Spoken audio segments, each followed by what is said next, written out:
Hola, nosotros somos el grupo 9 y nuestra presentación es La mente intersexual, el entrelazamiento de cualidades femeninas y masculinas.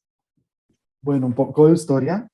Cordelia Fine es una feminista académica, eh, filósofa y psicóloga que es conocida por introducir el término neurosexismo en el 2008. El neurosexismo afirma que los cerebros de los hombres y las mujeres son distintos y ella está determinada en debatir esta idea y probar que es incorrecta. En términos generales, esta práctica afirma que existen unas claras diferencias entre los cerebros femeninos y masculinos, y esto puede explicar la inferioridad o la inadecuación de las mujeres para determinadas funciones. Esto básicamente trae un sesgo científico muy importante, ya que refuerza los estereotipos de género que ya estaban establecidos previamente, y en cuanto al alcance científico es muy perjudicial para ambas partes, pero sobre todo para las mujeres por la connotación negativa que traen estas diferencias entre los cerebros femeninos y masculinos. Y esto también puede traer consecuencias en la expresión de rasgos de personalidad, en la percepción de la identidad de un hombre y de una mujer y en pautas conductuales.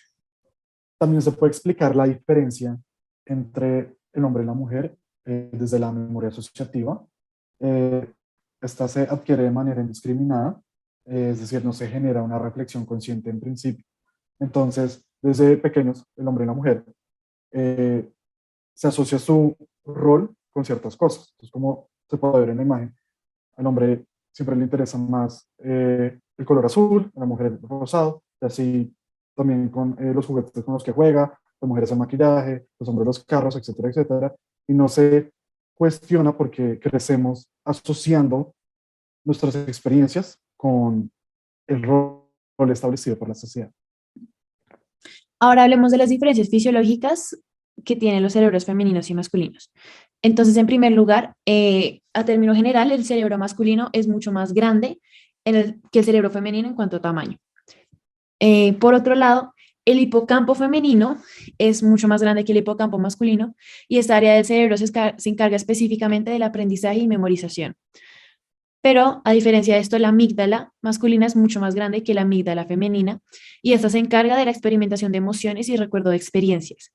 Entonces, estas diferencias fisiológicas nos llevan como un sesgo social, ya que a pesar de que dicen que el cerebro femenino es más emocional, acá se ve claramente que la amígdala masculina, al ser más grande, supondría que los hombres tendrían que ser más emocionales que las mujeres.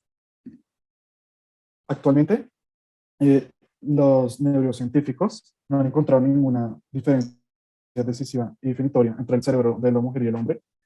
El sesgo nace a partir de la influencia cultural, percepción personal y prejuicios sociales. Aparte del lenguaje, eh, es el mismo procesamiento tanto en hombres como mujeres, es uniforme, y hay un impacto en los niños, como decía en la presentación, en la diapositiva anterior, eh, que es que, por ejemplo, siempre se asocia el rosa con las niñas y el azul con los niños. Ahora, para seguir con lo que es hoy en día el cerebro masculino y femenino, en la revista Nature se publicó un artículo en el 2019 que determina que el cerebro no tiene más género que el hígado, los riñones o el corazón. Esta conclusión es muy importante para las personas que están atravesando una transición de género, para la expresión de género no binaria y precisamente para quitar los limitantes de la expresión de género binaria. Cordelia Fine quiere refutar esta idea a partir de un ejemplo. Para hacerlo, usa un metaanálisis para desafiar la creencia de la lateralización masculina. Entonces, ella explica que hay unas creencias que los hombres están más lateralizados para el lenguaje, que los hombres tienden a utilizar más el hemisferio izquierdo y que las mujeres usan más el derecho para actividades lingüísticas. ¿Y cómo se hizo? O sea, ¿qué se hizo para probar esta teoría? Se usó un ataque de apoplejía. Este ataque daña los hemisferios izquierdos y derechos, lo cual afecta la capacidad lingüística de los pacientes masculinos y femeninos. Los primeros estudios descubrieron que los hombres eran más propensos a sufrir problemas de lenguaje, afasia, pero estudios posteriores no encontraron nada. No se encontró prevalencia del lado derecho en las mujeres tras analizar los efectos de la apoplejía. Entonces, se concluye, pues la conclusión del test de metaanálisis que no hay razones para pensar que los hombres están más lateralizados para el lenguaje. Las diferencias de género en las destrezas lingüísticas son prácticamente inexistentes. Ahora vamos a hablar sobre el género del cerebro. Daphne Joel decía que 15 minutos de estrés pueden cambiar el género de algunas regiones del cerebro de la forma femenina a la masculina o viceversa. Esto es basado en algunas creencias de los científicos, que es que hay cerebros tanto femeninos como masculinos, donde el cerebro femenino se rige sobre todo por las emociones y la comunicación, mientras que la fortaleza del cerebro masculino se rige más hacia el sexo y la agresión. La segunda creencia es que los hombres nacen con un cerebro masculino, mientras que las mujeres con un cerebro femenino.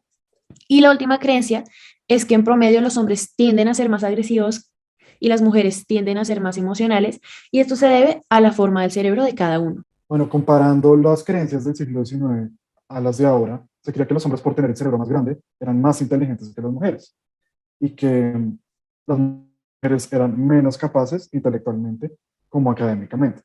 Pero ahora se sabe que los cerebros, tanto de la mujer y el hombre, son prácticamente iguales, o sea, son muy similares, tanto en habilidades cognitivas, emocionales, características, personalidad, intereses y actitudes. Y que se cree que tanto los hombres como las mujeres tienen características femeninas y masculinas en su cerebro. Ahora, las características de los cerebros en general es que las mujeres tienen una corteza más delgada que la de los hombres, mientras que estos tienen los ventrículos más grandes a comparación con los cerebros de las mujeres, y también tienen mayor proporción de materia blanca, mientras que las mujeres es al contrario, tienen mayor proporción de materia gris, y también las mujeres tienen una amígdala más pequeña a la de los hombres, como se había mencionado previamente.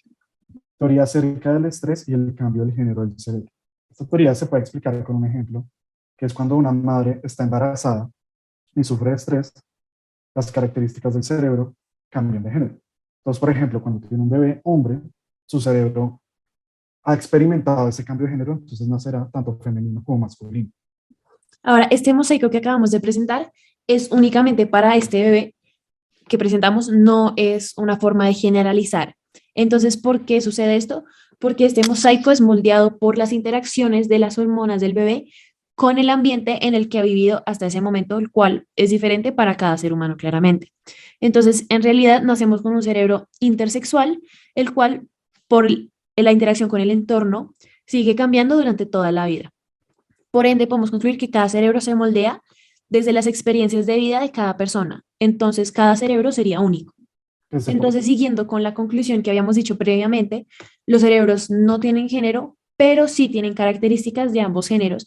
Y lo más importante a recalcar acá es que cada cerebro es único. Muchas gracias.